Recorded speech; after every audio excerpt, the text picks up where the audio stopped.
I love that there's a lot more female leads nowadays. I think that's so special, but we should have our own. I don't like it when it's like a spin-off. But you don't seemingly like your own character, so she comes off as an insufferable, whiny brat. Before we dive into how things started unraveling, hit that like button and subscribe to the channel if you're into deep dives like this. The camera flashes, the crowd roars, and two of Hollywood's brightest newcomers cross paths.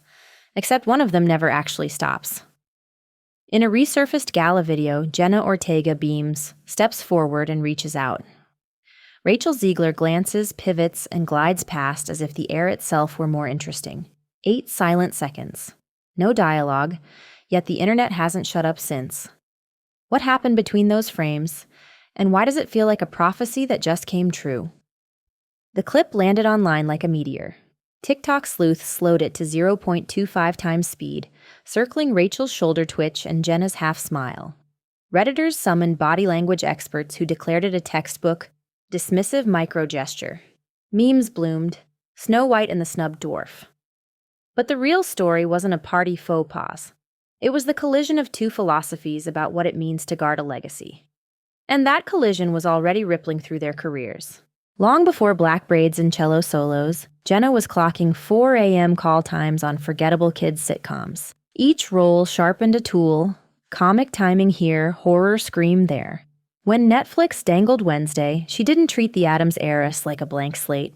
She devoured Charles Addams's original strips, mined Christina Ricci's deadpan, and even argued with writers to keep Wednesday's vocabulary archaic. The payoff? Netflix's most-watched English-language debut. Halloween stores selling out of black and white dresses, and a dance challenge that reached the International Space Station. Her next move proved the pattern.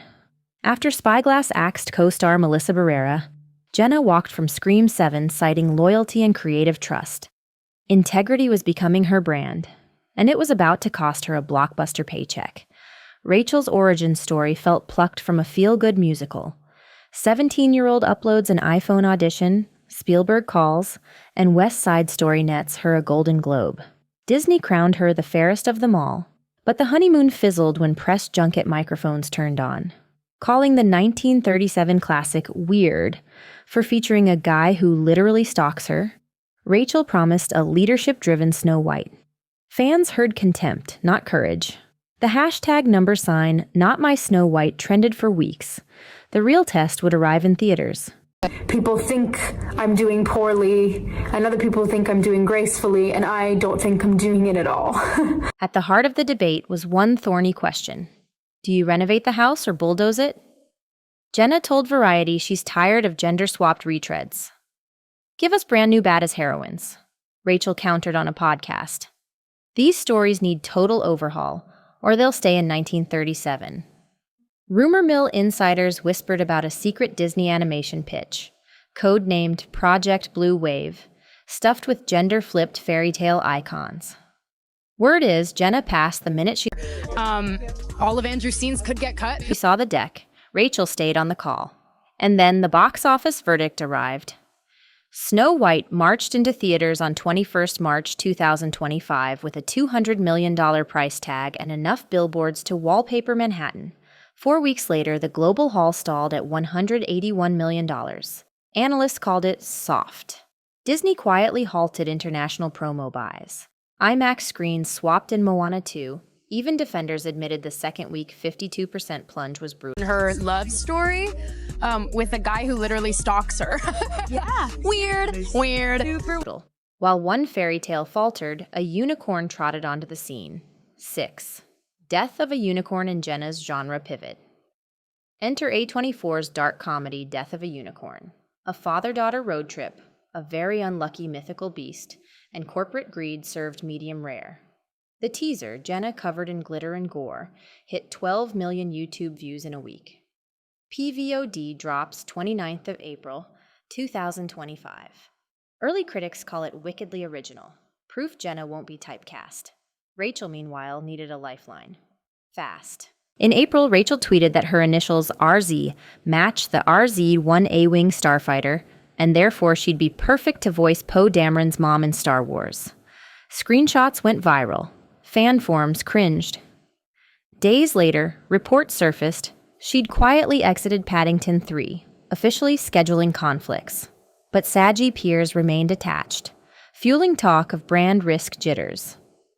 Political posts supporting the hashtag Free Palestine added fresh headlines. Applauded by some, lambasted by others, Hollywood was quietly keeping score. Casting grid leaks showed Jenna topping shortlists for Denis Villeneuve's untitled sci-fi epic and an Ari Aster psychological thriller. Streaming giants pitch her first look deals focused on original IP. Rachel's team, according to insiders, is shopping indie dramas with sub-10 million budgets, hoping a Sundance breakout can reset perceptions. One exec put it bluntly off record. Fans will forgive almost anything, except open disdain for the thing they love. Legacy, it turns out, is a trust fund you can spend or invest. Replay that gala clip now and it feels mythic. One actress turns away from the past, the other stays, smile unwavering. Jenna didn't torch Rachel's career with a tweet storm.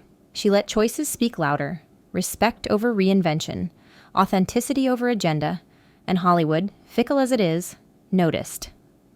So where do you land? Is nostalgia a sacred text or a rough draft begging for edits?